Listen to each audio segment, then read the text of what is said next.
Hello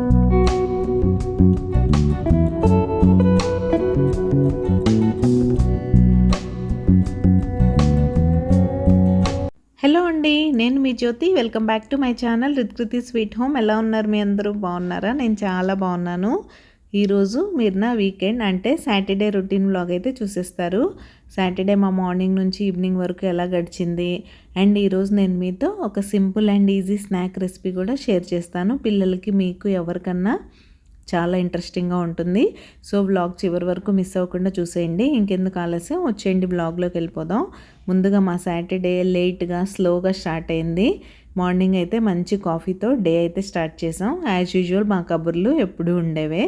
ఈ కబుర్లన్నీ చెప్పేసుకొని coffee తాగేసిన తర్వాత, coffee కన్నా ముందే మా పాపని మా హస్బెండ్ వెళ్ళి క్రికెట్ దగ్గర డ్రాప్ చేసేసి వచ్చారు. మార్నింగ్ లేచి ఇంకా బ్రష్ చేసిన వెంటనే ఏం తినాలనిపించదు కదా, వెళ్ళిపోయింది. సో ఇప్పుడు నేనైతే మా కాఫీ అయిపోయింది, తన కోసం మిల్క్ రెడీ చేసుకొని తీసుకొని అయితే వెళ్తున్నాం. కొంచెంసేపు ప్రాక్టీస్ చూసినట్టు ఉంటుంది. తనైతే ఫ్రూట్స్ పట్టుకెళ్ళింది, అవి తినదా లేదా చూసేసి మిల్క్ కూడా తాగిచ్చేసి వస్తాం. ఇవన్నీ మమ్మీస్ రెస్పాన్సిబిలిటీస్ అనమాట. వెనకాల తను ఫుడ్ తింటుందా లేదా అని చూస్తాం. ఇలాంటి స్పోర్ట్స్లో వాళ్ళని బిజీగా ఉండడం కాదు, దానికి సరిపడా ఫుడ్ ఇంటేక్ కూడా వాళ్ళకు ఉంటుందా లేదా అని చూసుకోవాలి.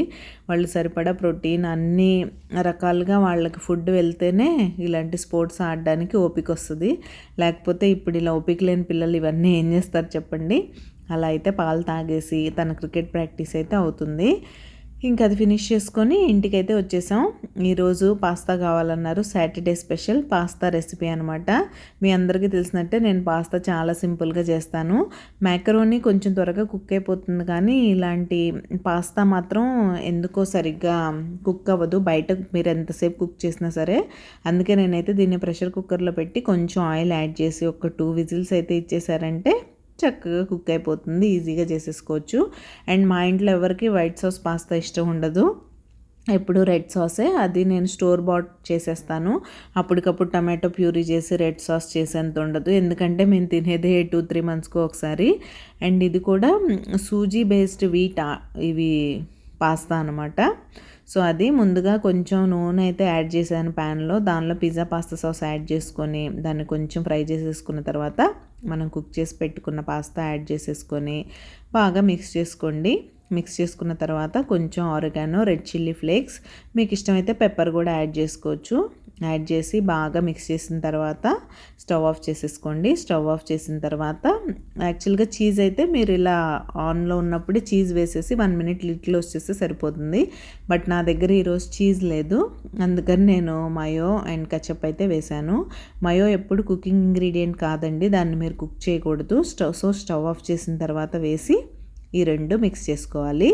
మిక్స్ చేసేసి సర్వ్ చేసేసాను. యమ్మీగా టేస్ట్ అయితే అద్దరిపోయింది.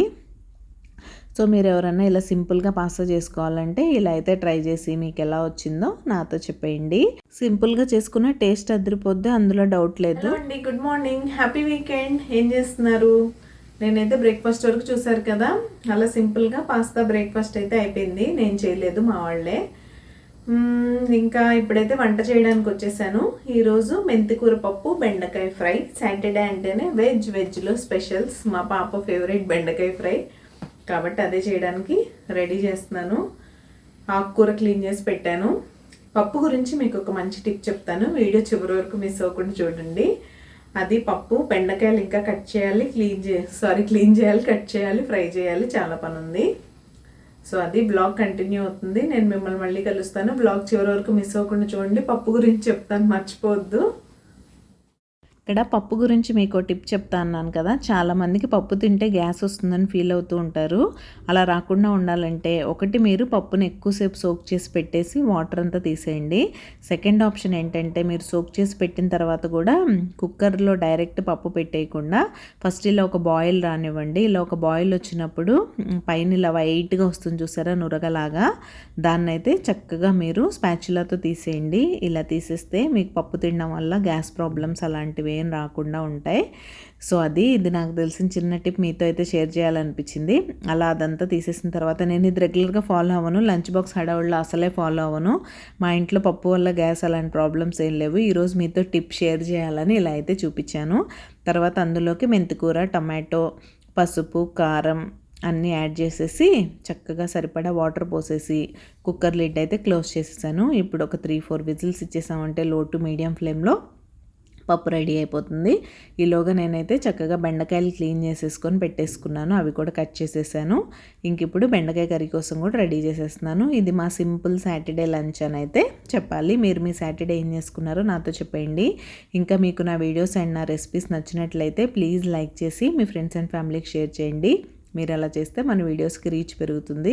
రీచ్ పెరిగితే నాకు మరిన్ని మంచి మంచి వీడియోస్ చేయడానికి బోల్డంత మోటివేషన్ అయితే వచ్చేస్తుంది. సో తప్పకుండా వీడియోని లైక్ చేయడం అస్సలు మర్చిపోకండి. అండ్ మీరు మీ వీకెండ్స్లో ఏం చేస్తారు, వీకెండ్ని ఎలా స్కెడ్యూల్ చేసుకుంటారు అనేది నాతో చెప్పండి. మావైతే స్లోగా స్టార్ట్ అవుతుంది వీకెండ్. అలానే అనుకున్న పనులన్నీ అయితే ఎలాగోలా చేసేస్తానులేండి. ఇక్కడైతే బెండకాయ కూరకు అన్నీ రెడీ చేశాను. బెండకాయలు కూడా ఫ్రై చేసేసుకున్నాను. మనం ధనియా రెడ్ చిల్లీ పౌడర్ వేసిన తర్వాత కొంతమంది అన్ని ఫ్రైస్లో కూడా డిఫాల్ట్గా గార్లిక్ కూడా దంచి వేసేస్తూ ఉంటారు. నేను అంత పర్టికులర్గా ఏం వేయను. ఒక్కొక్కసారి బెండకాయలు బాగా లేత వచ్చేస్తూ ఉంటాయి ఇక్కడ, అవి పసరవాసన వస్తాయి. అలా రాకుండా ఉండాలంటే లాస్ట్లో మీరు ఇలా వెల్లుల్లి దంచేసుకొని వేసుకున్నారంటే మంచి ఫ్లేవర్తో బెండకాయ ఫ్రై అద్దరిపోతుంది. అండ్ ఇక్కడైతే పప్పు కోసం కూడా తాలింపుకు రెడీ చేశాను. పప్పులో ఎప్పుడైనా ఆకుకూర పప్పు కానీ టొమాటో పప్పు కానీ మీ దగ్గర ఊరమిరపకాయలు ఉంటే పోపులో ఎండుమిర్చి బదులు ఊరమిరపకాయలు వేసుకొని ట్రై చేయండి ఒక్కసారి. టేస్ట్ అయితే వేరే లెవెల్లో ఉంటుంది, నేను గ్యారంటీ. అండ్ ఇంకా లంచ్ చేసేసి ఫ్రెష్ అయిపోయి బయటకు వెళ్తున్నాం. ఎక్కడికి వెళ్తున్నాం అనుకుంటున్నారా, చెప్తాను. అండ్ ఇక్కడైతే మేము ఫ్రెష్గా రెడీ అయిపోయి బయటకైతే వెళ్తున్నాం. ఎక్కడికంటే మా పాప క్రికెట్ బ్యాట్ కొంచెం డ్యామేజ్ అయ్యేలా ఉంది, అదొకటి తీసుకోవాలి. అండ్ తనకి మిడ్లర్ బ్యాట్ అని ఇంకొక బ్యాట్తో ప్రాక్టీస్ చేస్తుంది. క్రికెట్ ఐడియా ఉన్న వాళ్ళకైతే తెలుస్తుంది. సో ఆ బ్యాట్ కూడా కావాలని వెళ్ళాం. ఎస్జీకి అయితే వచ్చాం. ఇక్కడ తన క్రికెట్ అన్నీ మేము తనకు కావాల్సిన కిట్ బ్యాగ్ అవన్నీ ఇక్కడ నుంచి తీసుకున్నవే. సో బ్యాట్ కూడా తను ట్రై చేసి చూసుకుంటుంది. వెయిట్ తన హైట్ బేస్ మీద తీసుకోవాలి కదా, సో తీసుకుంటుంది. అండ్ ఆ మిడ్లర్ బ్యాట్ అయితే ఇక్కడ దొరకలేదు, దానికోసం మళ్ళీ డెకాథ్లాన్కి వెళ్ళాం. అక్కడ కూడా చూసి ఫైనల్గా అయితే సెలెక్ట్ చేసుకుంది. అండ్ మీరు ఎవరైనా సబ్స్క్రైబ్ చేసుకోకుండా మన ఛానల్ చూసినట్లయితే ప్లీజ్ సబ్స్క్రైబ్ చేసుకొని నన్ను సపోర్ట్ చేయండి. సబ్స్క్రైబ్ చేసుకున్న తర్వాత బెల్ ఐకాన్ ట్యాప్ చేస్తే 3 ఆప్షన్స్ వస్తాయి. అందులో ఆల్ సెలెక్ట్ చేసుకుంటే నేను ఎప్పుడు వీడియో అప్లోడ్ చేసినా మీ మొబైల్కి నోటిఫికేషన్ అయితే వచ్చేస్తుంది. మీ దగ్గర ఫ్రీ టైం ఉన్నప్పుడు చూసేయచ్చు. సో తప్పకుండా సబ్స్క్రైబ్ చేసుకొని నన్ను సపోర్ట్ చేస్తారని కోరుకుంటున్నాను. అండ్ ఇక్కడైతే డెకాథ్లాన్కి వచ్చేసాం. అక్కడ చూసేసి సెల్ఫ్ బిల్లింగ్ చూసారా, మా పాపే చేసేస్తుంది. అంత ఫాస్ట్ అయిపోయారు పిల్లలు. ఇంకా ఆఫ్టర్నూన్ నుంచే కాబట్టి ఈవినింగ్ త్వరగానే వచ్చేసాం. వచ్చిన తర్వాత మా వాళ్ళు ఏదన్నా స్నాక్ తినాలనిపిస్తుంది అని అన్నారు. సరే బయట ఆర్డర్ చేసుకోవడం ఎందుకులే అని మా అందరికీ ఎంతో ఇష్టమైన అటుకుల మిక్చర్ అయితే ఇంట్లోనే సింపుల్గా చేసేస్తున్నాను. టీ కూడా పెట్టేశాను నేను.